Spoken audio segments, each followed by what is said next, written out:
समय जिसे न मापा जाए तो जीवन बिखर सकता है। इंसान ने हजारों सालों तक कोशिश की कि वो इस बहते समय को किसी तरह थाम सके, और तब जन्म हुआ कैलेंडर का। लेकिन क्या आप जानते हैं कि आज हम जिस कैलेंडर को अपनाते हैं वो कई बार बदला जा चुका है, और इसके पीछे है ज्ञान, खगोल और राजनीति की गहराइयां। सेक्शन 1, प्राचीन कैलेंडर का जन्म। सबसे पुराने कैलेंडर लगभग 5000 साल पहले बने। मेसोपोटामिया, इजिप्ट और चीन में सूर्य और चंद्रमा की गति देखकर समय की गणना होती थी। मिस्र वासियों ने 365 दिनों वाला कैलेंडर बनाया, जिसमें 12 महीने और हर महीने में 30 दिन थे। बाकी के 5 दिन त्योहारों के लिए अलग रखे गए।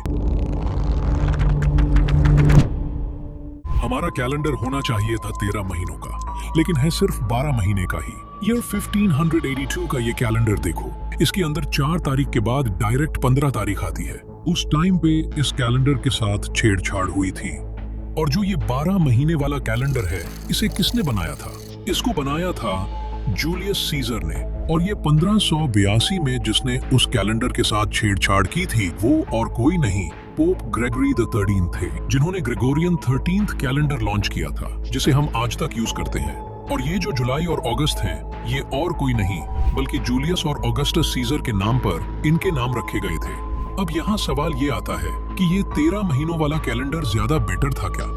हाँ, हर महीना 28 दिन का होता, और अगर हम 28 को 13 महीनों से मल्टीप्लाई करते हैं तो आता है एग्जैक्टली 364, जो कि काफी पास बैठता है मून के ऑर्बिट साइकिल से। और आप खुद सोचो कि सितंबर का मतलब क्या होता है? सेप्ट यानी 7, लेकिन वो 9th महीना है अभी के कैलेंडर में। ऐसे अक्टूबर में ऑक्ट का मतलब होता है 8, लेकिन वो 10th मंथ अपने कैलेंडर में। तो फिर ये 13 महीनों वाला कैलेंडर एकदम से गायब कहाँ हो गया? परंपरागत धार्मिक और सांस्कृतिक विरोध, ईसाई धर्म, इस्लाम और अन्य संस्कृतियों के त्योहार और तिथियां पुराने 12 महीने वाले ग्रेगोरियन कैलेंडर से जुड़ी थीं। नया कैलेंडर इन्हें बिगाड़ देता। सप्ताह के साथ छेड़छाड़, साल का एक दिन ईयर डे सप्ताह में नहीं आता था, जिससे रविवार से शनिवार का 7 दिन वाला चक्र टूटता।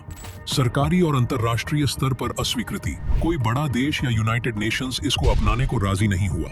जड़ जमा चुकी आदतें और सिस्टम्स, बैंकिंग, अकाउंटिंग, स्कूल, व्यवसाय, सब ग्रेगोरियन कैलेंडर पर आधारित हो चुके थे।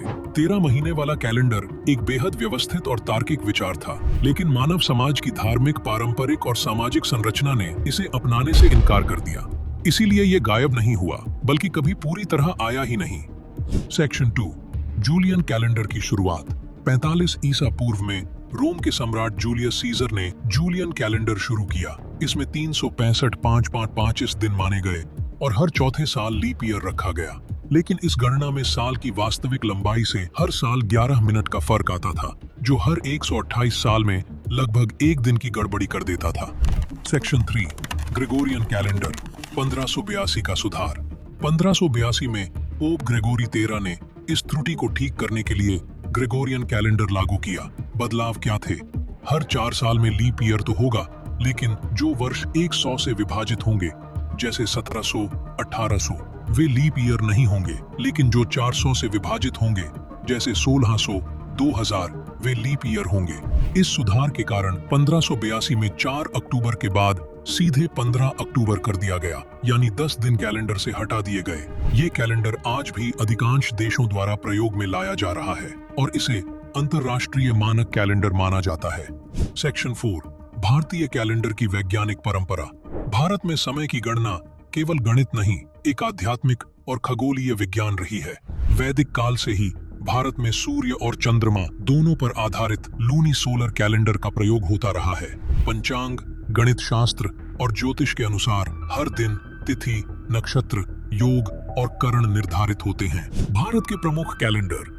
विक्रम संवत 57 ईसा पूर्व राजा विक्रमादित्य द्वारा। शक संवत 78 ईस्वी, जो आज भारत सरकार का आधिकारिक राष्ट्रीय कैलेंडर है।